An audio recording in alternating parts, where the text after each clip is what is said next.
Alright, everyone. So today, this is going to be a Mercenaries 3D loadout guide and tier list of sorts. So I've been playing this game ever since it came out back in June of 2011. I've been in the competitive scene before. I've also got records on this game, including speed rumble records. Um, and for the longest time, we've had a general idea of how good characters are relative to one another. I've got a world record viability tier list on the video on the channel if you'd like to check that out. This one's going to be a bit different. This one's going to discuss the loadouts. Uh, a bit in a vacuum, but also from a high score standpoint.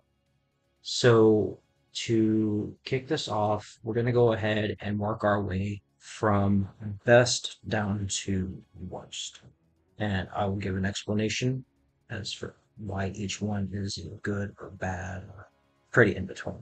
Okay, so first off, we're going to go ahead and start with the obligatory top three loadouts in the game.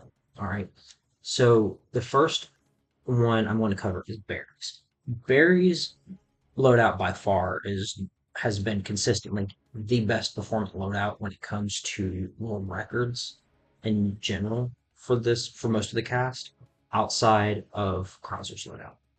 So Barry's loadout is very good for a number of reasons. So the handgun is really good for setting up melees. It does 350 damage and also has piercing. So on characters like Krauser, if you're using him on a zealot map, which is where he should be used, um, with the piercing and the reasonable damage it does, you can punch through wooden shields with this. And with most of the cast, if you're running combat or something like, say, a combination of combat and I guess rifle technique, if you're using Hunk, for example, he kind of needs that. Um, then uh, you have a very good primary weapon to set up melees. And another good thing about it is that for the majority of stages in the game, you also have a little bit of room for error. So if an enemy does not flinch, then you can try to shoot them one more time to get that +5 in. And something I should mention before I continue this is that having room for error when you try to go for +5 is very important because a lot of the time enemies will just straight up not flinch when you shoot them around that point and you lose time. And the single most important thing in this scoring system is time, not combo. Combo is very helpful, but time is the single biggest thing in this game. So with that said, um, Barry's Magnum and Dragonov combination are very, very good because the Dragonov itself does 3,800 damage and it's a great stunning tool. And then the Dragonov does 1,700 damage. Now, most bosses in this game, their weakness is going to be their hit. And for several bosses like Super Salvador or the Red Executioner Maginis, uh, they will take full damage to the head, and Black Executioner Maginis take, I think it's like 110, 120. It's one of those values to the head. So, due to that, that's where you typically want to aim to kill a boss as quickly as possible, or even set up +5 on. So, I guess a good example I can give is like if you're playing level 5-1 and you're running uh, giant killing on your in your skill set, then a magnum to the executioner's body, a rifle to their leg, and then a melee will give you +5. The thing with Barry's loadout is that it possesses the overall highest firepower of any weapon loadout in the game. And a very, very key thing about this is that it's what I call concentrated shots, and that means that you can lay out a shot at a time on a boss's weak point rather than having the shots scattered out. Because bosses in this game, especially Super Salvador and the Red Executioner Maginis, and Gyarados even, have very, very tremendous resistances So, like, if you hit them in the arm or the leg, it cuts off a specific percentage of the damage you deal. And so, because of this, it Barry's loadout, especially with the semi-auto rifle Dragonov that he has in his loadout, is very, very good for one cycling bosses or even getting +5 on. This loadout is generally considered the most universal one in the game for scoring. There are some exceptions, which I will cover as well. But overall, this is generally the number one ranked loadout in the entirety of the game when it comes for world records. The only other one that could match it would be Krauser's loadout. And for like 99% of the reason why is due to the knife. So the knife in Mercenaries 3D uh, allows you to get +5, like Heavy Metal Chris's Stun Rod and Mercenaries Reunion.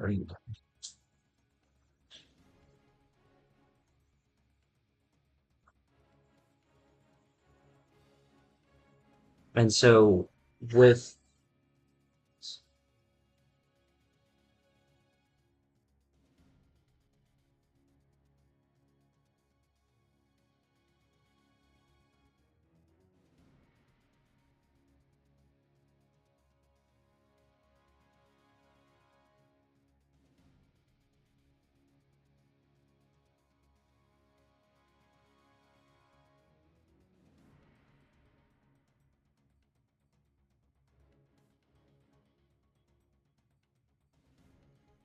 so Krauser's knife in this game has a very high crit value with a base 40 crit rate and does 300 damage. So in this game, uh, you can get +5 from both knives, Jills, and Krausers.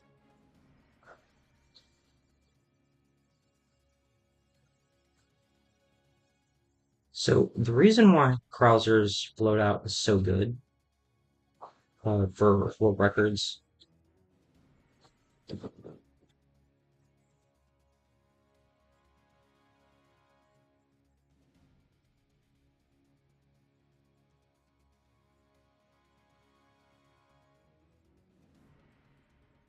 So the reason why Krauser's loadout is considered so good for world records and high scoring is 99% due to the knife. So the knife in this game is very overpowered. You can get +5 with it, even +8 if you're using Lucky 7.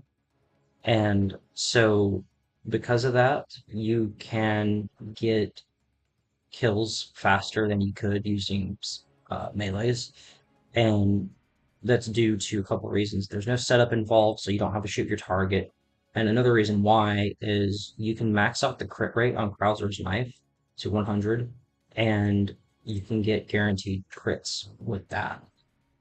If you equip the skill Thunderbolt, that allows you to cut through helmets and armor, and you can very easily cut through swaths of basement genies on this game as well. Basement genies are very, very common in this game, unlike Resident Evil 5. And part of the reason why Knife is also so good is because with Thunderbolt as well, any mutations that you come across will die in as little as 2 hits. So if you have a Duvalia, you can just shoot it 2, 3 times in the leg, and then knife its mouth. With Thunderbolt, it's dead as well. And if you come across a Cephalo, 2 hits with knife will kill. This is because Plagas have a weakness to electricity and flash as well. They take something around like 5 times normal damage from electricity. Um, Getting into Crowder's other weapons, his loadout is kind of lackluster, and when it comes to boss killing compared to Barry's loadout, uh, the bow and arrow does have an infinite amount of ammo, and it does 700 per shot, so that would be 1,050 after giant killing. But the biggest problem with it is that it has a slow fire rate, and the RPG is a one shot on almost every boss, and it does 30,000 damage. But the problem is that you only have two of them. You can get up to three if you equip a very niche set, but it's not really set of skills, but it's not really worth it, because it gets in the way of maxing out your crit rate with knife. The characters that can pull off Krauser's knife the best in this game are Barry and Chris, for two reasons. Because one is Barry has access to his death blow, which allows him to kill bosses more easily, and male characters have the height and generally the defense stats to go with it as well. So that way they can knife and hit enemy heads properly, unlike shorter characters like Rebecca and Claire. Another reason Barry is just so good is because aside from the death blow that he has, like I said, he also has the height to go with it, but Barry also has the defense stat. He doesn't have the healing, but he has the defense stat to go with it at a base 90%. The other best character is Pilot Chris because Pilot Chris has the best damage intake to healing ratio in the game. He has a 90% damage intake and heals 330 HP per hour. He's also got the height like Barry as well. He doesn't have the death blow, but other than that, due to those unique perks, that's what makes them the best knifing characters in the game. Um, Circling back to the bow, it's like I said, it's not an amazing weapon when it comes to boss killing, even with giant killing because of the slow fire rate on it. But at the same time, the poise damage that it does is comparable to a handgun. So it takes three handgun rounds to stun Super Salvador to his legs. Same with the bow. And then with the limited RPG is that you have, both players need to use Krauser's loadout, and both players need to, communicate ahead of time on which bosses you're going to use the RPGs for and who's going to kill said boss. And typically you kill the boss as they spawn. So this is a very technical loadout, but knife hard carries it for world record runs. Now, getting into the third best loadout in the game, the top three, um, is going to be Hunks. So the reason why Hunks loadout is so good in this game is due to a variety of reasons. So the P8 is similar to the Samurai Image and how effective it is. It has a piercing stat in it, so it can punch through wooden shields. So characters like Krauser, Rebecca, whatever, they can instant kill zealots very easily and don't have to really worry about their shields. And the damage on it is actually quite good. In certain levels, this is actually a better loadout than Barry's, and it's very limited to certain levels, like say 5-2. A reason for that is due to the room for error I mentioned before. So Barry's Samurai Edge does actually a little bit too much damage to the Maginis on 5-2, and they will almost always die after three shots. Unless all three shots were aimed at the leg, they're gonna die on the third shot. But Hunks doesn't have this issue because it does slightly lower damage at 300. So because of that, it takes four shots to kill Magini on 5-2.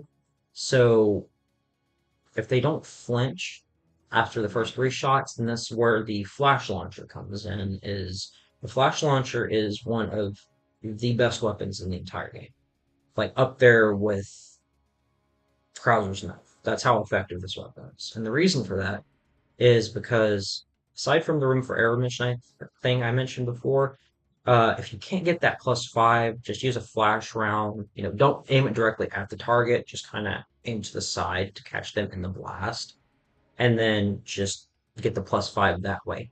It is always better to break even on time than lose time. It is always objectively better to break even on time than lose time. That's very, very important. That's why also this probably why this weapon is so good. But with certain characters in the game, specifically three, this becomes a very, very powerful weapon on levels where enemies don't use helmets. So levels like X3 or 4-2, for example, this is a very overpowered weapon. And the reason I say don't use helmets is because enemies that wear helmets are immune to being flashed and stunned. But on levels that you can use it, like on 4-1, X3, and like 4-2, like I mentioned, this is the only weapon you need throughout the entirety of the level. Uh, so if you run a critical skill on Barry with his headbutt, you can get a 100% critical headbutt death machine with Barry and just abuse your flash launcher and you headbutt everything to death. Or with Hunk, his sidekick is absurdly broken. It's one of the fastest moves in the game. It can kill multiple enemies at once, which I'll call a multi-kill. It prevents mutations and is a 100% crit. So the most overpowered move in the game, pretty much. So if you're using the skill reversal with Hunk, you can abuse his sidekick move and proceed to decimate entire maps. And this is a legitimate world record strategy too. Reversal Hunk is one of the two world record strategies in the game that is not knife. The other being knife, excuse me. Um, Now Flash does have like a slight disadvantage where if you directly hit a target, it can kill them if they're absurdly low on HP, like talking around like 100. So this is why I mentioned before is you want to aim directly to the side quite a bit to avoid hitting them with the center blast. And the center blast can also detonate dynamite, so you have to be very careful with that.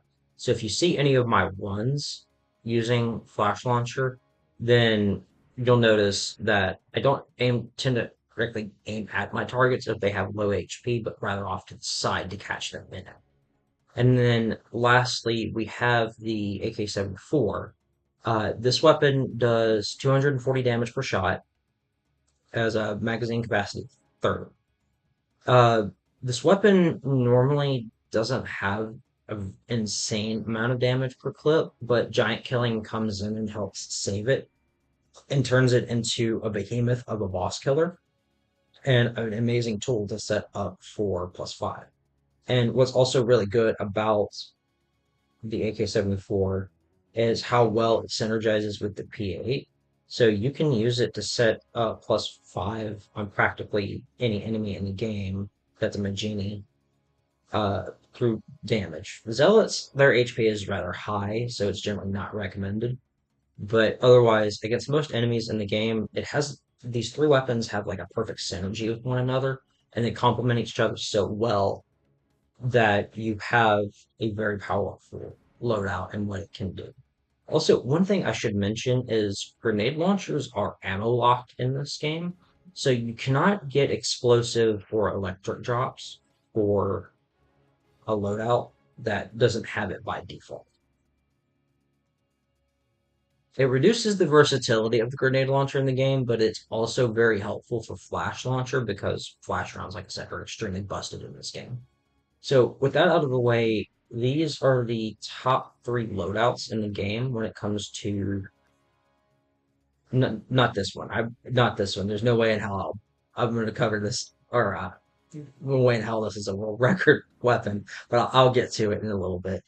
Um, Hunks, Loadout, Barry, and Krauser are the top three in the game. All right, so moving on to more mid-tier loadouts, I'm going to start with Claire's. So Claire's loadout is, I would say, just below the top three. And the reason for this is because the electric grenade launcher is not very good. It does not do a lot of damage at all. It only does 1,000 in the center of the blast.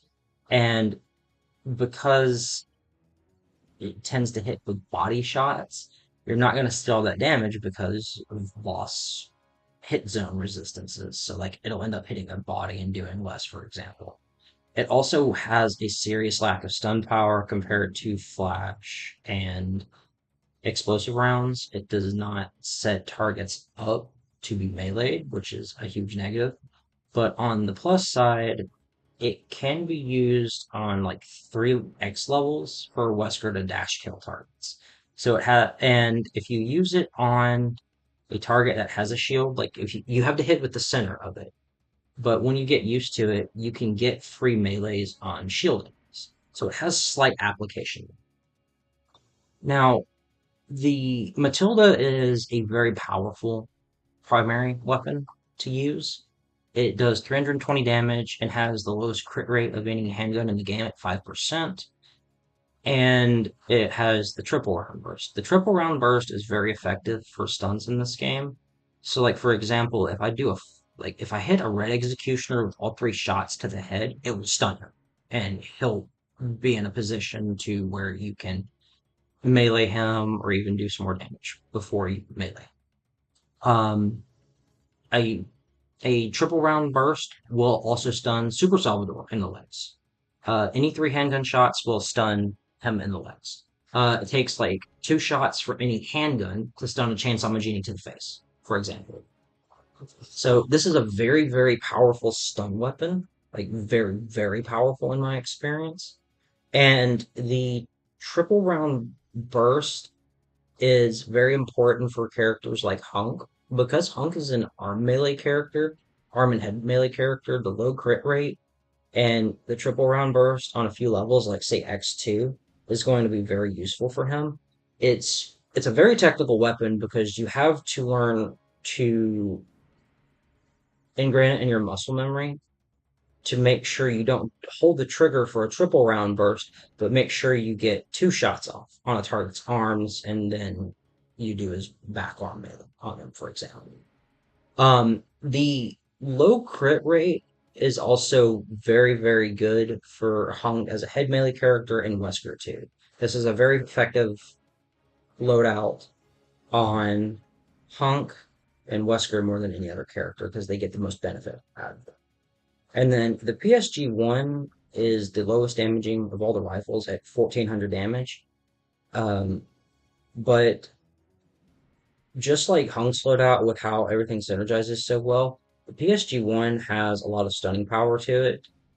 And because it's a semi-auto with 6 rounds in it, it actually does have a good amount of DPS in a magazine, especially with giant killing because it gets bumped up from 1400 to 2100. So, and it's also a concentrated shot weapon too, just like both of Barry's weapons. And I should also mention this with Hunk's AK-74 is it's also a concentrated shot weapon. If you learn to hold down, you can actually preset your aim each time a bullet comes out, and you can reduce the recoil of your weapon. That's where a lot of Hunk's damage comes in with his AK-74. Now, the reason why this loadout isn't exactly higher is because it's a bit more situational compared to something like Hunkberry or Krauser's loadouts. Because in practically just about any situation, you would want to use you want to use those loadouts. They are just straight up better than Claire's loadout.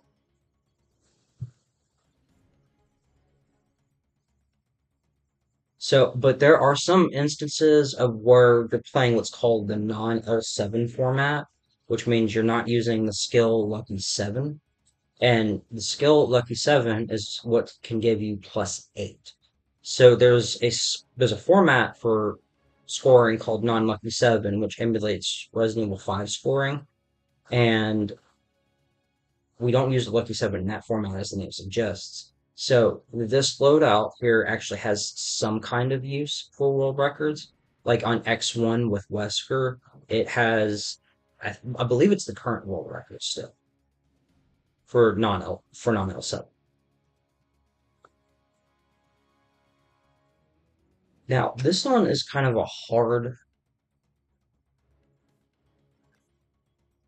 this one is kind of a hard sell between Chris and Jill's loadouts because they're both pretty good for mid-tier weapons. but they're held back in some kind of way, and their performance kind of fluctuates a little bit. But overall, I would say Jill's loadout is marginally better than Chris's, and it has nothing to do with the shotgun at all. It has everything to do with the SIG 556 and the knife. So the SIG 556 by itself is an amazing primary weapon, similar to Hunk's AK-74. It does 180 damage per shot, has a 45 round capacity, and because of how effective machine guns are for stunning in this game, like if you shoot Super Salvador in the legs, I think it's like 70 times it stuns him.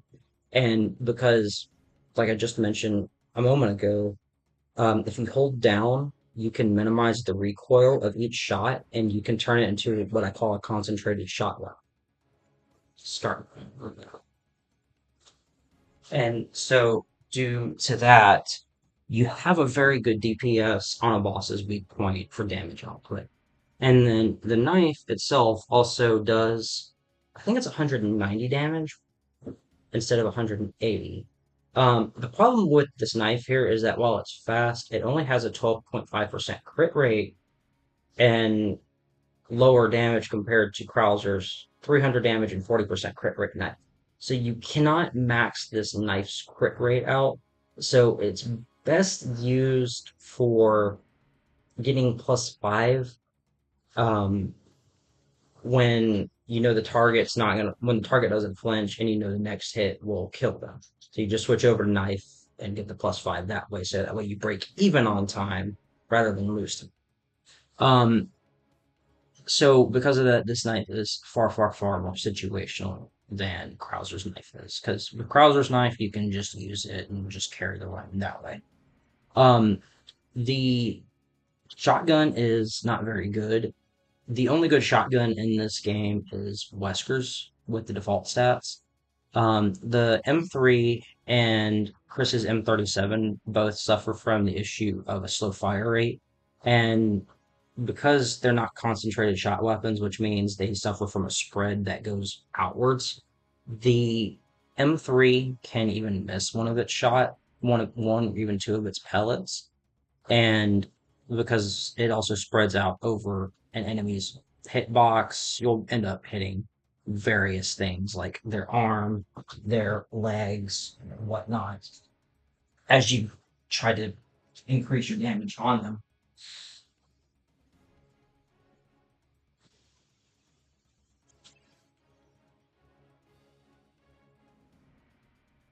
And so with how bad shotguns are in this game, the things that you want to focus on are fire rate and damage output to alleviate what should be their actual damage output, but realistically isn't. So the M3 fires 7 pellets and does 500 per pellet, but again, that would be 3,500 damage, but realistically, that's not going to happen. Um, Overall, this is a fairly good loadout, but it's not world record viable. It's just a pretty average loadout, all things considered. Um, Getting into Chris's loadout, the shotgun in it, the M37, is also slightly weaker at 2,800 damage, and while it has two more rounds in it, it's just a worse performing M3 because you want a weapon with fire rate and damage on a shotgun to help alleviate the damage drop off they see when uh when you're shooting a boss due to hit zones. Um, as for the other weapons, the M92F is a good primary weapon. It does 250 damage per shot. It has 20 rounds in it. The problem with it is that it's got I believe it's a 20% chance to crit, which means it's unsafe for head melees. So this does hurt it quite a bit, and the low damage is also not that good on base Magini stages for one particular reason, and that's because base Maginis, their HP went from 800 to 900 across most of the stages that they're in. Otherwise, it's just another standard handgun with the same handgun standard power. Yeah, 3 shots will stun a boss to the head, super salvo and legs, that kind of thing. It's not anything remarkable. It's just an okay weapon that gets the job done. But it's unsafe on hit for head melees as a result. The S75 is a slow weapon, but it's actually very good. Um, The S75 does allow you to do things like +5 big man Maginis, similar to Hunk and Barry's loadouts, for example, uh, but a bit more easily. But the problem is it does a little bit too much damage, so it isn't really. So you end up kind of having this limbo where it's a bit unsafe. Because if you miss the big man Magini shot, then you're kind of screwed. Um, Now, with the S75, you're looking at 2,600 damage, and it has a clip capacity of 8. But each time you do fire it, that you do have to eject the shell and then put a new one in, and it does slower the fire rate substantially. I don't think this would be a good rifle. I don't think this would be a contender for best rifle anymore. In RE5 campaign, it's a god tier rifle, but in Mercenaries, it was never that good in RE5, and in this game, it's merely okay. Now, if you're playing Claire, for example, she can use this loadout a bit more effectively, and for the reason being is that if you are trying to go with world records for her, you do need this setup that I have right here on her, which is Technician, Weapon Master, and Giant Killing. Um, she's the only character that really wants this. Combat is not that effective on her as a result. So uh, you end up with a character that can take advantage, that can fire the S75 a lot faster with her optimal setup. And you can use the M92F for stomps, for example. As for it being like, how would I rank this as a boss killing weapon? I would say it's acceptable, but unlike other loadouts like say Hunks or Berries or even Claire's as well, due to the slow fire rate on it, you wouldn't exactly be able to one cycle or reliably +5 very many bosses before they get up. So due to that, I would say that it falls off a little bit compared to Jill's, but not by much. All right, now getting into the worst loadouts in the game. So this is a this would probably be a bit contentious for players that think that these loadouts are really good when in reality they're not. So let's go ahead and start off with Rebecca's. I would say Rebecca's is the best performing of the bottom tier loadouts. And there's one reason for that, and that it has an actual use on one level, which is X6. Uh, so the MP5 is overall the weakest weapon in the game at 120 damage per shot. It also has a very high crit rate of, I think it's like 25%. I think it's due to the VZ61 not being in the game, so the MP5 just got a high crit rate for it as a result. It does have piercing, which is kind of helpful if you want to use this for whatever reason on zealot maps, so you have less of a difficult time against shields. And if your character has an instant kill, like Rebecca or Cropser, I guess. Um, Problem is, like I said, is that this is the weakest weapon in the game for shot, and while it does have a 60 round capacity, your DPS is not high. So just to put this in perspective, it does 120 damage. Hunks does 240 per shot. So basically, Hunks has a higher DPS because while it has half the magazine, it does double the damage. And the important thing with a machine gun is you want to put all that damage out as fast as possible before the enemy gets up. And you also want a decent DPS so that way you can melee kill enemies reliably. Rebecca's loadout struggles with that, with both. And as a result, I don't think this is a very good weapon outside of its incredibly niche use on X6. And the reason I say this is because on X6, you have some guys that will hop up top that are scripted Duvalias.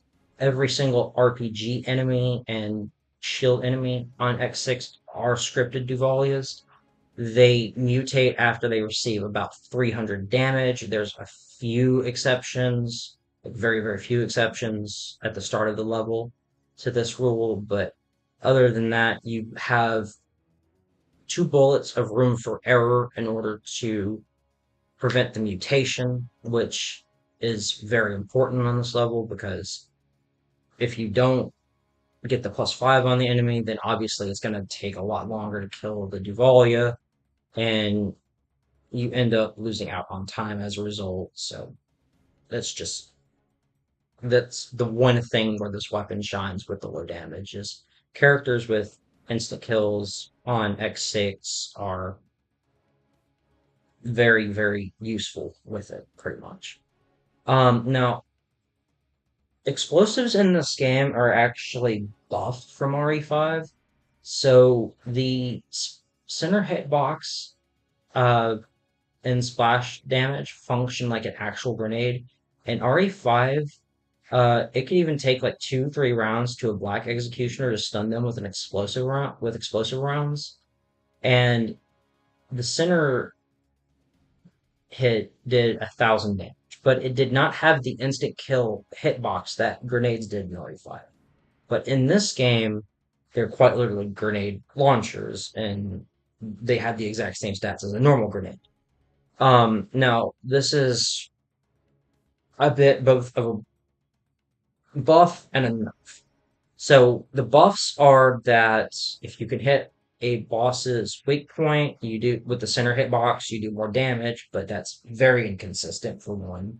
That's the negative.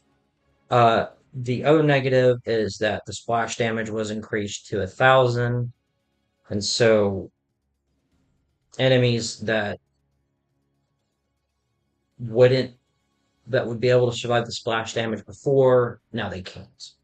So if you catch any enemy in it and you don't get the +5, that's an extra 5,000 points that's gone off of your score, pretty much. Um, because each second remaining adds 1,000 points.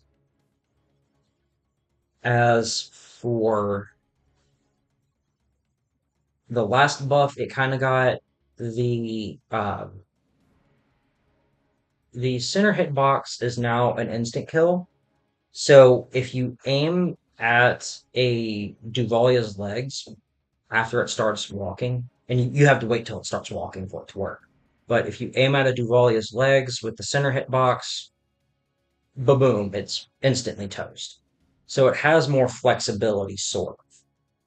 But another issue with this weapon is that because grenade launchers are ammo locked, you can't get any flash rounds, and so this weapon is just far more limited. Another big issue with it, like I mentioned, is that boss hit zone resistances are fairly high in this game, and the grenade launcher does not do a lot of damage at all. 1,500, assuming you can get that, is really bad for a weapon with only 4 shots and inconsistency in hitting that center hitbox. Uh, it does have it does have really good stunning power in bosses, but again, every single enemy that you catch with the explosives is minus 5,000 points that you could have gotten, or even 8,000 with Lucky 7. So, yeah, this is not a very good weapon. It's okay on X6 because the Gatling gun Maginis there are pretty weak to grenade rounds, and the goal with the guest player is to kill them as they spawn in. But other than that, the loadout doesn't have any real use. So yeah, it's a pretty bad loadout.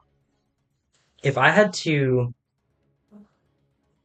say like what the performance gap between this and like what Chris and Jill's loadouts would be, it's pretty far. I would rather have the shotgun than the explosive grenade launcher in this game. In about 99% of the circumstances I would be in. Just because that's how bad it is. Alright, getting into the next to last worst weapon loadout. Wesker's. Wesker's loadout got hit over the head with the Nerf bat to the point where this loadout is not useful at all. In any situation where you would think this would be useful, use Barry's loadout and you get better results. The only niche use that this loadout would have would be with Jill on like 4-4 if you're trying to get scores with her. That's really it. This is a very bad loadout. And so Wesker's Samurai Edge, like practically every single other weapon in this game ended up losing some rounds in it. It lost 6 bullets, but I mean, it still got 9, which is not a big deal. The problem is that this weapon went from a 12.5% crit rate to a 50% crit rate. This weapon is incredibly unsafe for headmates. So, what should be a flexible weapon, your primary weapon should be a flexible weapon. This is not a flexible weapon. It does too much damage and is unsafe for crits due to the crits. 400 damage, that will kill any Magini in 3 shots. And it takes around 2 for most melees to even get a +5 in. So you have no room for error with this weapon at all on any Magini. Unless they have the max of 1200, which is very rare, because it tends to fluctuate between 900 and like 1100, slightly above 1100. You're not gonna have any room for error with this weapon. It's really bad. It's really unsafe. Another problem is the L-Hawk. So the L-Hawk is still a great stunning weapon and for DPS. The problem is that, like I said, with every other weapon, it lost a couple of bullets in its capacity. It lost 2. But another issue is that Magnum ammo drops in this game are incredibly rare. With Barry's Magnum, it's not a problem because you're going to use his Magnum to stun, and it has incredibly high damage. Wesker's doesn't have the damage. You're just going to use it to stun.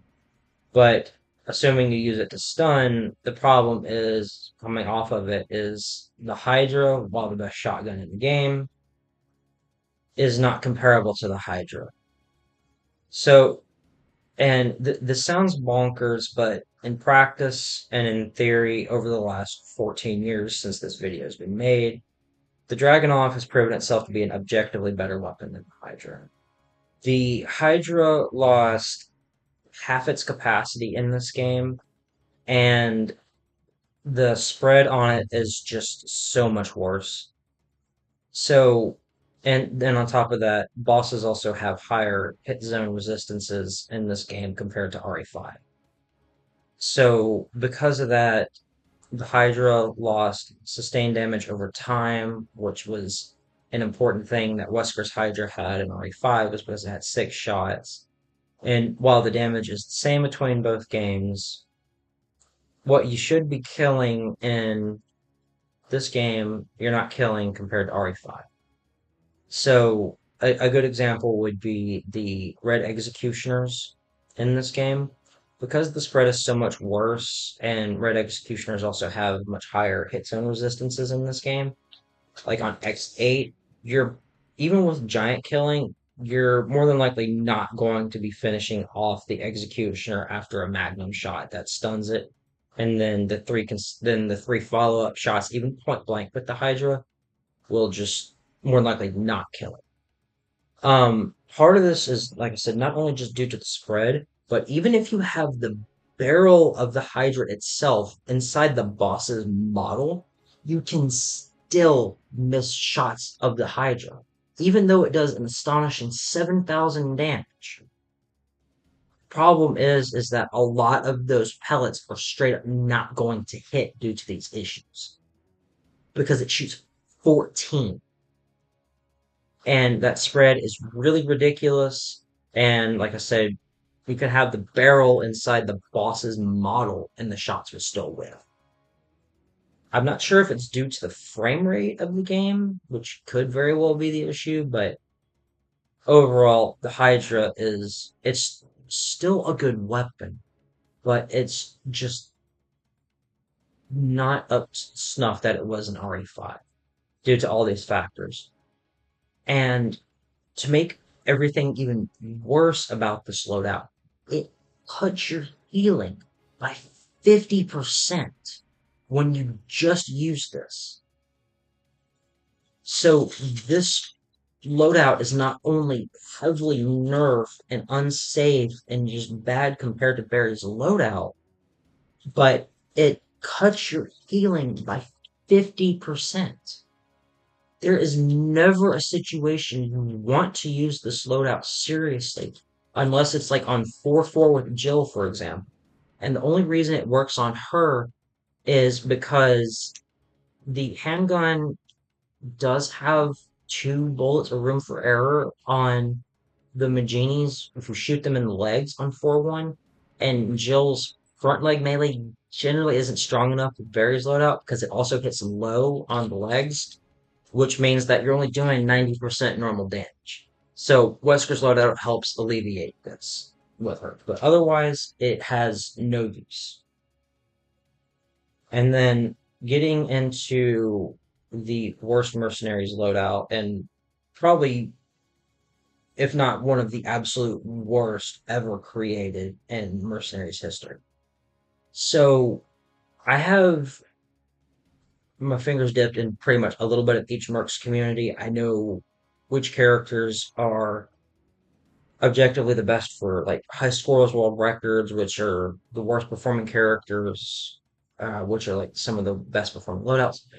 This loadout is bad, like astronomically bad.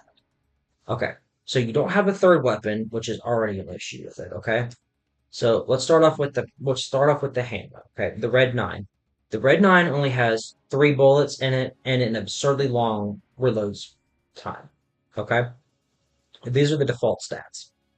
It does an astonishing 800 damage per shot, but because you shoot a target in the head and it does an extra 20%, this weapon is completely unviable for head melees.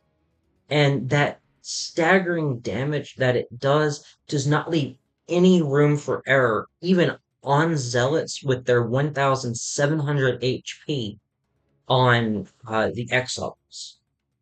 Not counting the ones that wield RPGs because they've got 2,300 HP, but or ones on X9 which have the same amount. But the this weapon does so much damage that if the target does not flinch on the first or second shot, in this case with the zealots I was mentioning on the X levels, you're not building any time at all. You are actively losing time. And because this weapon only has three shots and an absurdly long load time, you must run a skill that gives you an auto reload, like old school or smart reload, because you cannot use this weapon effectively without them because you are not only losing crazy amount of time, but because of the low capacity between human error for missed shots or the enemy not flinching, you're having to reload this thing like crazy. And this weapon does not have increased stunning power compared to like Krauser's bow or a normal handgun. It still takes two shots to a Chainsaw's Magini's face to stun them. It still takes three shots to Super Salvador's legs to stun him. Three headshots to a Red Execution to stun it, for example. And the reason I give these examples is because those are like consistent stuns that you'll see me do at high level. And you could probably be saying like, well, why not use the grenade launcher for stuns? Which well, I mentioned earlier, not only run the risk of killing surrounding enemies, which decreases your point total further due to time loss, but this weapon does not reliably stun. So the two-way grenade launcher is the most stupidly designed weapon in this game. It is the dumbest weapon in this game, and for all the wrong reasons. The Red 9 is already an incredibly bad primary weapon for skillers. It is horrible. It is terrifyingly bad.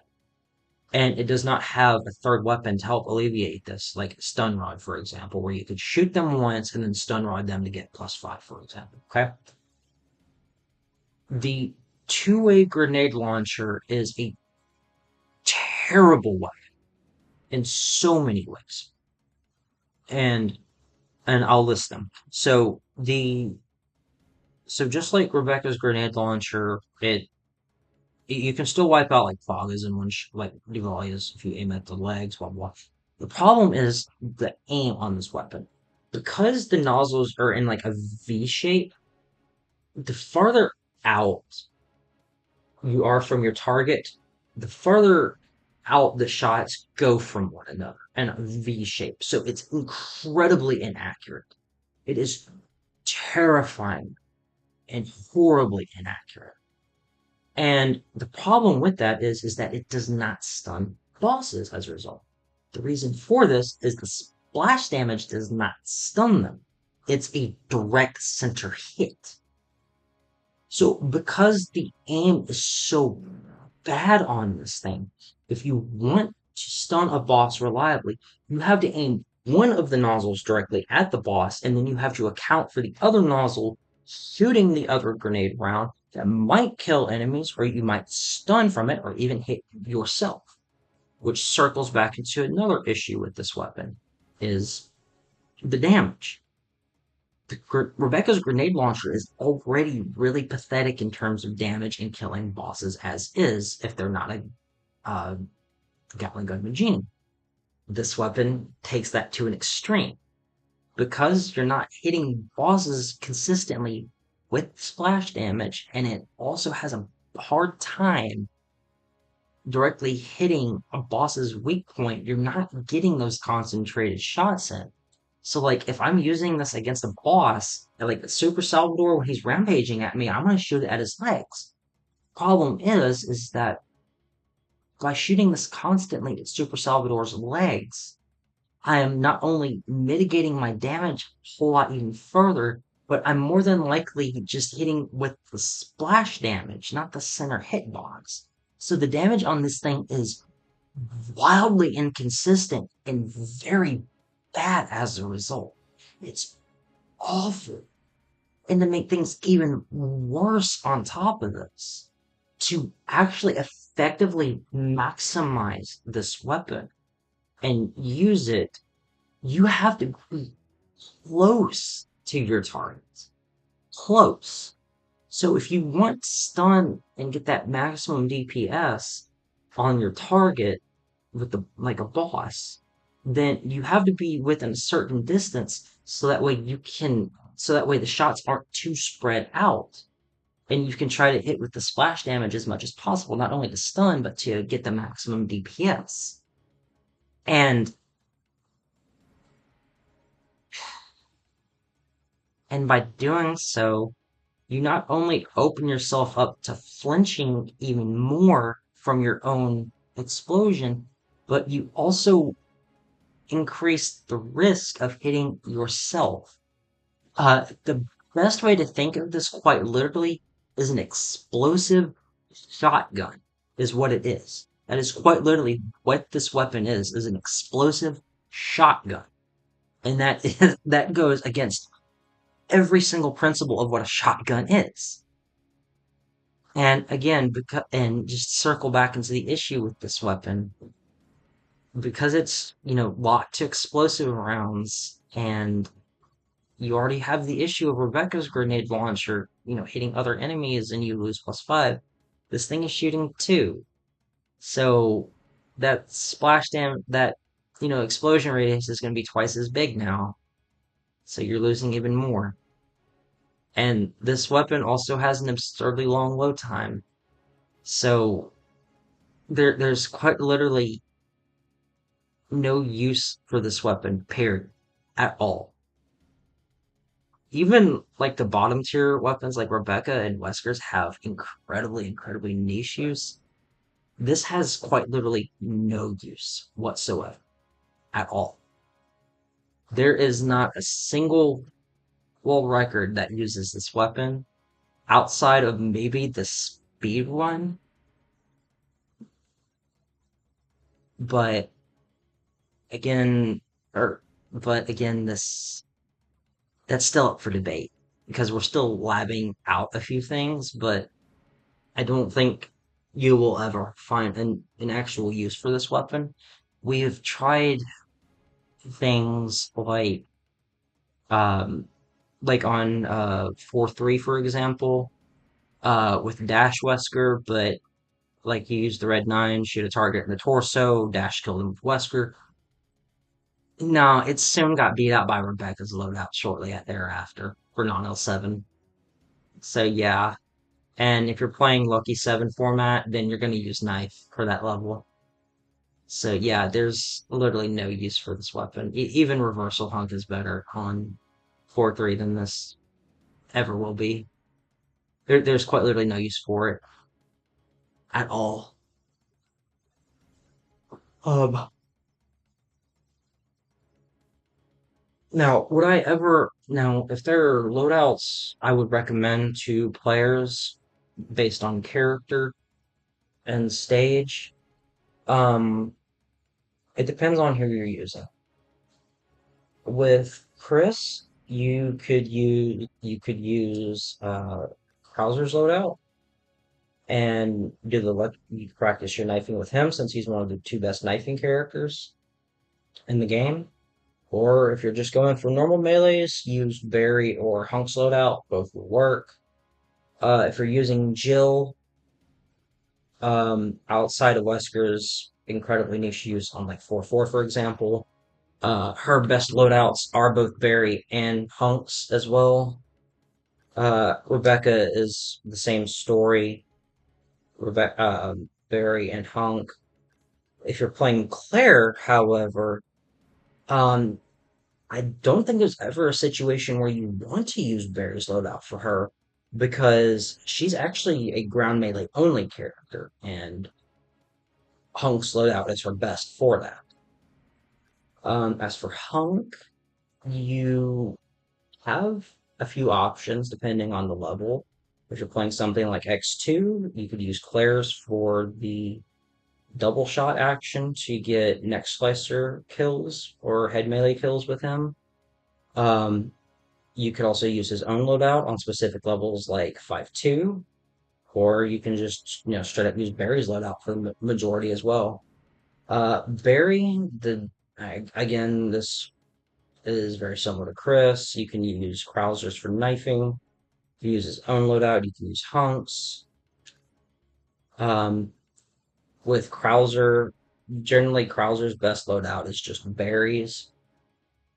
And then for Wesker, you've got Claire, you have Barry and Hunk as well. And I forgot to mention this earlier, but Wesker is the other third character that can effectively use Hunk's loadout with Cobra Strike Span. So you run combat on Wesker, and then you just proceed to facepalm everything.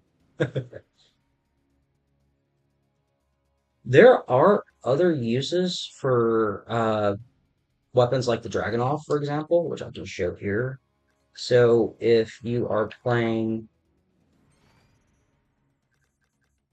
actually, it doesn't really matter what loadout you use for this example, but I'll just go ahead and use Barry since I'm going with it. You can do certain things, like on X1 here, where you can dash kill zealots, or you can just try to get like front leg melee in on them. So like this, and then just proceed to dash kill them.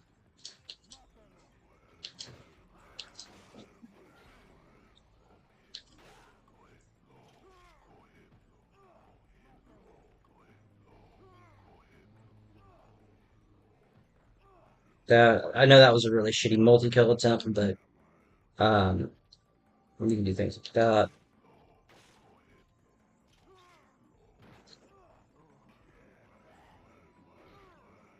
And then this also does work to a lesser extent with players by if you shoot them in the leg, you can do this. Now this only works with Barry's loadout on um the X levels.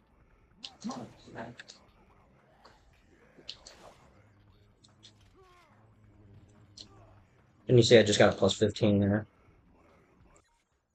With Claire's loadout, because it does less damage, you can't instantly set up with Barry's loadout or Claire's loadout compared to Barry's loadout. So, uh, the world record strat uses full burst, which is kind of rare if you're not knifing, but you could use that to set it up. Um, but generally, if you're trying to do this, if you're trying to dash kill with Wesker, it's not going to work. But you can still get +5 with other characters just by shooting them in the legs with it and then trying to front like melee. Now, keep in mind that this is rather unsafe if you're not using Wesker because they will die. Like if you're using Barry's loadout, they will die in the next hit, and like this. You do have one bullet of room for error, thankfully. And you can still do this, which is nice. But otherwise, generally not work.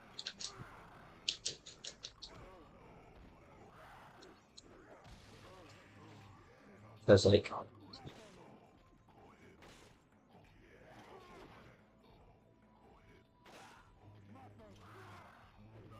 as you can see, like it's not the dash kill isn't working here. So I just give a big bitch slap there. So yeah. Overall, those would be an objective ranking for high score and world record scoring loadouts. After 14 years of this game's meta, we have a general idea of how each character performs, how each loadout performs, and I'm trying to. This is a little bit off the cuff, but I'm trying to make this video in my backlog and finally get it done. There will be more Mercenaries 3 content, more RE5 content, and stuff like that in the future. So if it's something that you are interested in, look forward to that, and I will see you in the next video.